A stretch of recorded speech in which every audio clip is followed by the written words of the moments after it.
Hi friends, ఈరోజు మేము mulberry fruits and కర్బూజా పండు. ఇది మలబరీ ఫ్రూట్ మా తోటలో పండినాయి అండి. చాలా ఎక్కువ వచ్చినాయి అనేసి పెద్ద పెద్ద పళ్ళు వచ్చినాయి.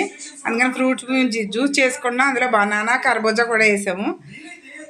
ఇప్పుడు షుగరు మిల్క్ వేసి మేము జ్యూస్ చేసి చూపిస్తాం చూడండి. చాలా టేస్టీగా చాలా బాగుంది. మనం బయట తాగినవి అన్నీ ఇలా ఉండవు, కాకపోతే న్యాచురల్గా మాకు పండినవి మూల చాలా బాగుందండి జ్యూస్.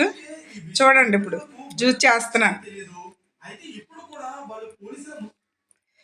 చూసారు కలర్ ఎలా మారిందో, రెడ్ కలర్. కర్బూజా జ్యూస్ అయితే ఎల్లో కలర్లో ఉంటుంది, కాకపోతే ఇది రెడ్ కలర్లో వచ్చింది. ఎంత బాగుందంటే అసలు చెప్పలేను నేను ఇంకా మీకు, అంత సూపర్. అదిగో చూసారా, మళ్ళీ వాటర్ వేసి కొంచెం మళ్ళీ మిక్సీ పట్టాను. చాలా బాగుందండి. మీరు కూడా చెట్లు పెంచుకోండి ఇలాగా. మేము ఇంకా చాలా చెట్లు పెంచుతున్నాం కానీ ఇంకా అన్ని కాయలు రాలేదు. డ్రాగన్ ఫ్రూట్ కూడా పెట్టాము.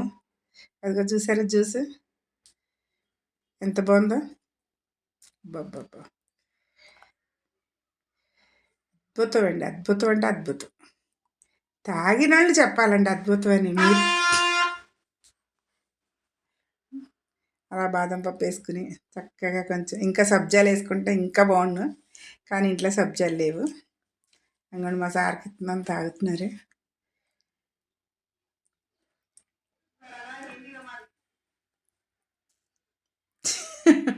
షర్మిల ఈ మధ్య తన కొడుకు వివాహం చేసింది.